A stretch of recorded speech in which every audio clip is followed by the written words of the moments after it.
vamos dar uma olhada como está a audiência pública, que deve ser iniciada dentro de instantes. O ministro relator já está presente. Vamos acompanhar, então, ao vivo na TV Justiça. Essa questão que é veiculada através do recurso e que está centrada, digamos assim, na queimada dos canaviais, suas repercussões e questões outras que já foram enunciadas quando do ato convocatório. Saudar os senhores expositores, minhas senhoras e os meus senhores aqui presentes.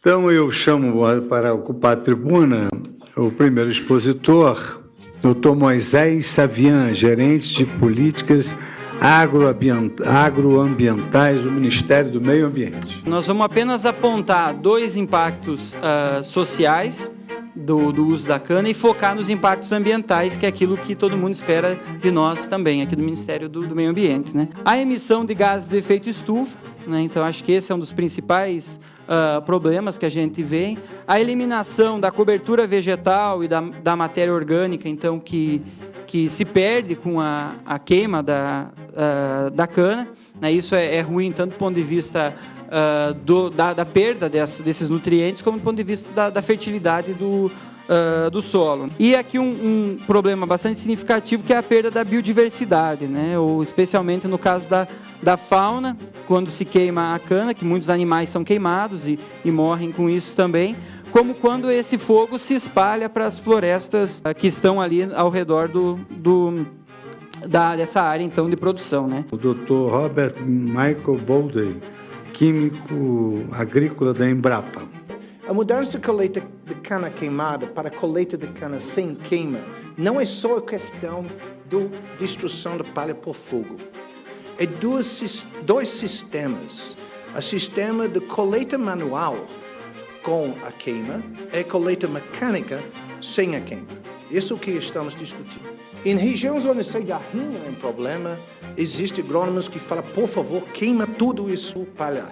Porque a cigarrinho é uma praga que permanece mais na cultura quando a palha está presente. Chamo agora, e aqui há dois componentes da Coagro que podem ocupar simultaneamente a tribuna, Carlos Frederico, de Menezes Veiga, Adriana Colli Pedreira. O objetivo da participação da Coagro aqui é expor, então, a realidade dos pequenos produtores de cana-de-açúcar nas questões afetas à imposição abrupta da troca da colheita mecanizada em substituição à queima da cana-de-açúcar. Eu chamo agora para assumir a tribuna o Dr. Miguel Rubens Trani, engenheiro agrônomo e diretor executivo da Alcopar. Esse protocolo estipulou normas e critérios para que um cronograma de redução gradativa da despalha através da queima da cana. Isso finda no ano de 2025. Parece longo, mas nós temos que ver a necessidade e a adequação em cada estado, dada o tamanho do nosso país.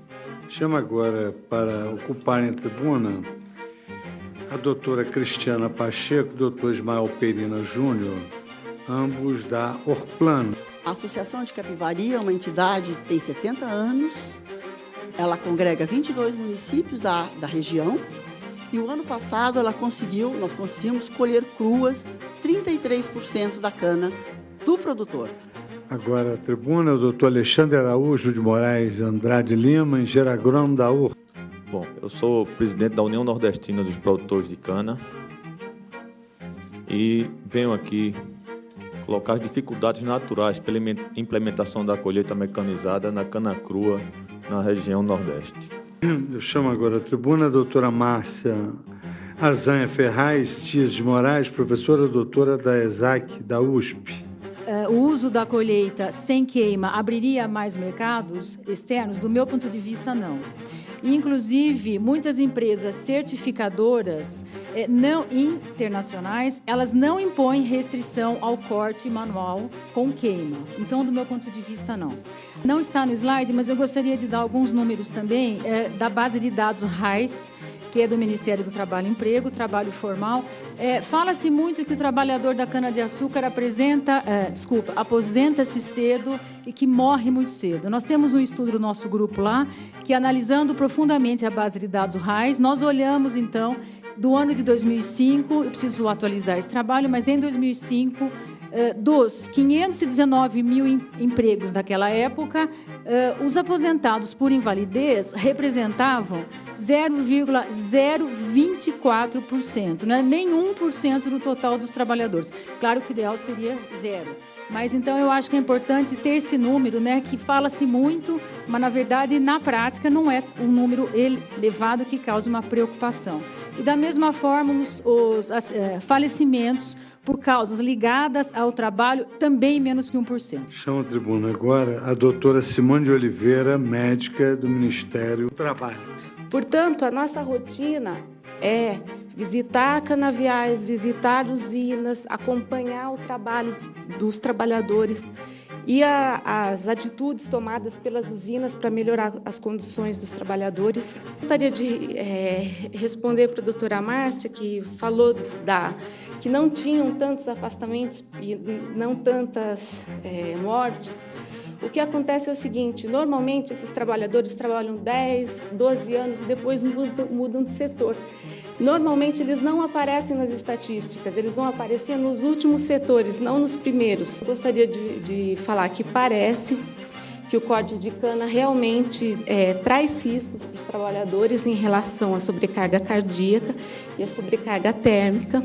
Chamo agora a tribuna para a divisão do tempo também, doutores Carlos Jacói, engenheiro de segurança do trabalho da Ascana, e Rodrigo Maule, engenheiro agrônomo da Ascana. Venho aqui falar sobre um assunto que dará subsídio para que a gente possa responder entre outras questões, os impactos da queima da palha da cana na saúde do trabalhador. Esse trabalho foi desenvolvido com o foco realmente de avaliar o nível de exposição do trabalhador quanto a dois principais aspectos: a poeira respirável e a sílica livre cristalina na atividade de corte manual de queima de cana, né? Ou seja, a poeira que efetivamente pode ter algum contato ou atingir a saúde do trabalhador, e a sílica livre cristalina, que ela está presente nos minérios, né, presentes no solo, proveniente da atividade, principalmente no contato do facão no solo no momento do corte. Então, temos vários resultados que são apresentados nesse sentido. Esses resultados todos demonstram que a concentração do agente químico que nós consideramos nesse sentido apresentaram resultados abaixo dos limites de tolerância, considerando todos os aspectos técnicos que a nossa legislação brasileira nos recomenda e a Conferência Americana na ausência de seu resultado. Tá? Então, eu concluo dizendo que efetivamente todos os resultados estão abaixo dos limites de tolerância, considerando a abrangência e a representatividade da amostragem feita em nossa região. Eu chamo agora Dr. Paulo Sérgio Leal, do Engenheiro de Segurança do Trabalho e presidente da FEPLANO. A região mais preparada para a extinção da queima da palha da cana é o Centro-Oeste e o estado de Minas Gerais. Isto porque as áreas de plantio possuem pouca declividade. A cultura da cana-de-açúcar é recente e já foi implantada com novas tecnologias e variedades, ainda em experimentação e sistematização adequada para o plantio e cortes mecanizados. Ainda é preciso destacar que a impossibilidade da queima da palha da cana irá invariavelmente provocar uma demissão em massa de trabalhadores. Eu chamo agora para a divisão do tempo o doutor Elimara Salum, advogada, e doutor Zilmar Souza, gerente de bioeletricidade da Única União de Água e Indústria Canavieira do Estado de São Paulo. Foram requalificados 5.730 trabalhadores. Pois bem, outra pergunta: que regiões do estado? Piracicaba, Ribeirão Preto, São José do Rio Preto, Bauru, Araçatuba e Presidente Prudente. E finalizando, é possível ampliar? É possível reproduzir? Sim, Excelência, não posso dizer ao contrário. Mas, para que esse projeto seja ampliado e seja reproduzido, é necessário encontrar parceiros. Nos chama agora a tribuna a doutora Tânia Maria do Amaral, da Federação da Agricultura do Paraná, FAEP, pelo Sindicato da Indústria do Açúcar do Estado do Paraná. Cerca de 70% das propriedades dedicadas ao cultivo da cana-de-açúcar ainda se utilizam da prática da colheita manual, a partir da queima controlada para despalha. Portanto, aos produtores do Estado de São Paulo, foi utilizado o prazo de 20 anos para a substituição da colheita manual pela mecanizada. O Estado do Paraná, contudo, só veio a regulamentar essa questão em 2010, como dito acima, de modo que o setor ainda depende da colheita manual e vem se estruturando de forma a começar a extinguir essa prática a partir de 2015. Eu chamo a tribuna o Dr. Bernardo Rudolph, pelo Instituto Nacional de Pesquisas Espaciais, INPE. Vários aspectos foram, então, monitorados, como eu já mencionei, através de um projeto que a gente denominou CanaSat, né, tanto na questão de mudança de uso da terra, na questão da estimativa de área plantada, na questão da produtividade agrícola e, particularmente, na questão do monitoramento da prática da colheita da cana-de-açúcar com e sem a queima. Dr. Luiz Gilvan Meira Filho, que falará pelo Instituto de Estudos Avançados da USP. Então, o que nós precisamos fazer é ver como é que o carbono, quando ele sai, quando ele deixa de ser parte das moléculas orgânicas, como é que ele volta para a atmosfera, em que forma química. Se a combustão não for bem ventilada, uma parte vai como monóxido de carbono, que é venenoso. Aí o doutor Saldiva, lá da USP, já imediatamente chama a atenção de que isso faz mal para a saúde. Dou a palavra ao doutor Paulo Junqueira. Meu nome é Paulo Junqueira, eu sou produtor rural, sou produtor de cana-de-açúcar, represento a Confederação Nacional de Agricultura, CNA, também a Sociedade Rural Brasileira e a Sulcanas, que é a Associação dos Fornecedores de Cana de Mato Grosso do Sul. Então, me assusta muito ver alguns municípios que, já diante de todo esse esforço do setor, querem acelerar o processo ou até mesmo atropelar o processo, proibindo a queima de cana do dia para a noite. Eu chamo agora a tribuna o Dr. Antônio Cândido de Azevedo Sodré Filho, presidente da SOMAS. Eu sou presidente da ASSOMUGI, Associação dos Produtores de Cana do Vale do Mugi. Para obtermos uma significativa redução da poluição nas cidades, onde se encontra a maioria da população, temos que aceitar um certo grau de poluição no campo. Então, eu acho que, basicamente, é lembrar que o que foi já dito por vários dos colegas, que a queimada da palha de cana tem desvantagens e vantagens, né? Quando nós deixamos de queimar, novas ervas daninhas de difícil controle surgem. E aí nós vamos utilizar inseticidas que nós não estamos utilizando para matar essas ervas daninhas. Dr. Jadir Silva de Oliveira, gerente de meio ambiente da CIAMIG. A queima da palha de cana-de-açúcar é uma prática usual nos estados produtores. Essa queima tem por objetivo facilitar o corte, aumentar a segurança do trabalhador pela eliminação da palha, folhas secas, animais peçonhentos ser afastados. Tal prática ainda vem sendo desenvolvida, tinha e continua tendo justificativa para seu uso. Dr. Carlos Cavalcante, do BNDES. E falar um pouco sobre como que o banco procura atuar junto ao setor sucroenergético, entendendo esse setor como um pilar importante dentro da política industrial do Brasil, um setor que nós entendemos como altamente estratégico. Doutor Carlos, por gentileza, o Ministério Público gostaria de formular uma pergunta. Pois não. Obrigado, Excelência.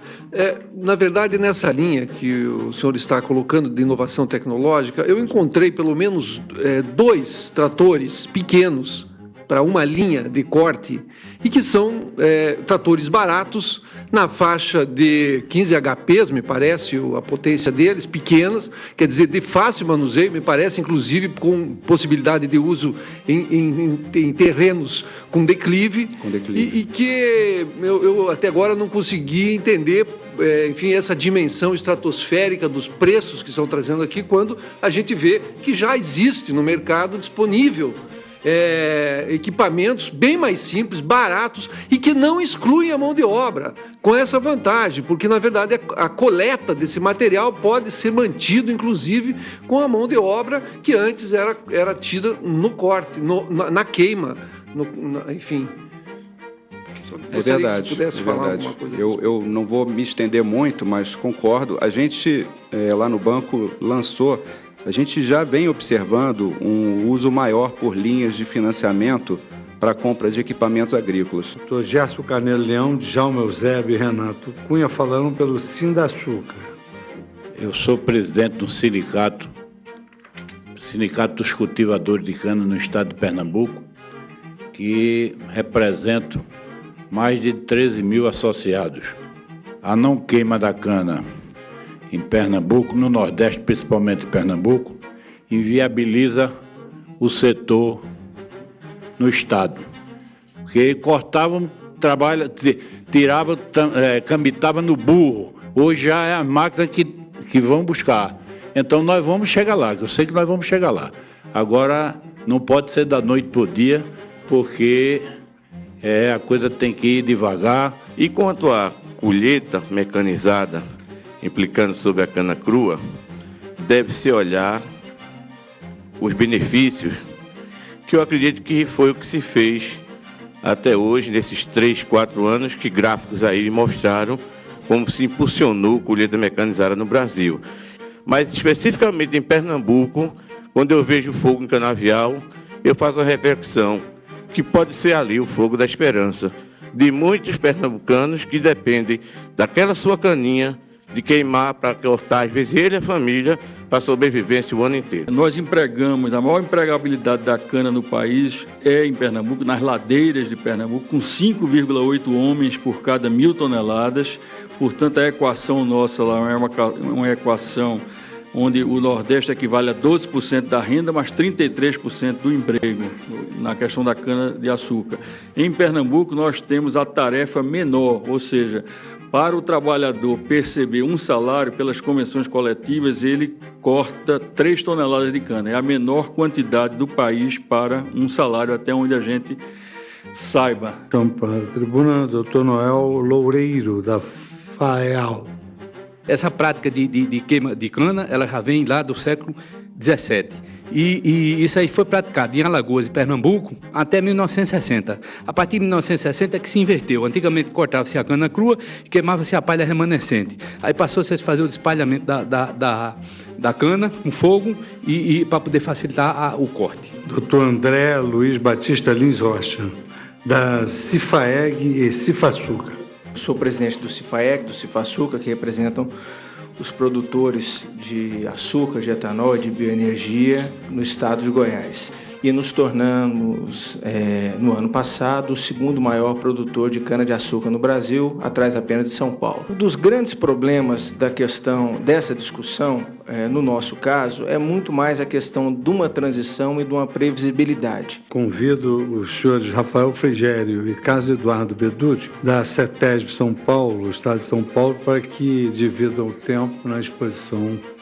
A primeira etapa consiste na caracterização das áreas de colheita em cada propriedade na safra que se inicia, com indicação do montante em hectares que será colhido com e sem emprego de fogo, ou seja, uma proposta para ser executada ao longo da safra. Para ressaltar a questão da palha que hoje está ficando no solo, que tem um potencial de geração de energia muito grande. Se a gente pegasse 50% da palha que fica no solo hoje, você conseguiria produzir cerca de 31% do consumo residencial do Estado. Fazer uso da palavra, doutor Hélio Gurgel, presidente da Associação Brasileira de Entidades Estaduais do Meio Ambiente, ABEMA. E desde os idos dos 500, percebemos que, trazido por Duarte Coelho, a gente iniciou toda a exploração da cana-de-açúcar no país, naquela ponta do Nordeste, que hoje consolidada, trazendo no seu rastro a prática da queimada. Por um lado, a poluição atmosférica, o perigo à fauna, que foi demonstrado aqui pelo nosso vereador de Barretos, e os danos à saúde humana. Mas, por outro lado, nós percebemos também que na escolha de queimadas, entre o CO2 liberado e aquele fixado pelo vegetal ele tem uma equivalência suportável, conforme os técnicos nos apontam. Eu chamaria agora para dividir o tempo a última exposição da CONTAG, doutores Carlos Eduardo Chaves Silva e Antônio Lucas Filho. Que hoje nós temos em média 4,2 milhões de trabalhadores na agricultura no geral, 2,5 milhões, ou 60% mais ou menos, eles estão na informalidade e já de imediato sem a devida proteção social. Associado a esses problemas, nós temos falta de qualificação, ausência de proteção previdenciária e, em alguns casos, como é de conhecimento de todos aqui presentes, alguns trabalhadores ainda são submetidos ao trabalho escravo. Não no setor, mas estamos falando aqui na agricultura em geral. E veja as contradições. Se fala de corte de cana queimada e da impossibilidade de cortar cana crua. Gente, cana crua se corta desde quando começou a cortar cana nesse Brasil. Tá? E não é em pouca quantidade, não. A gente só planta cana quando corta cana crua, transforma e muda para plantar. Eu fiz isso muitas vezes da minha vida. Cortava cana crua, muita cana, não é pouca. Plantio de cana, muita cana a gente cortava. Nunca teve os problemas que eu vi colocado aqui. Então, pode sim cortar cana crua, tem condições sim. Tá? Chamo agora para a sua exposição Dr. Paulo Henrique Corrêa, vereador do município de Barretos.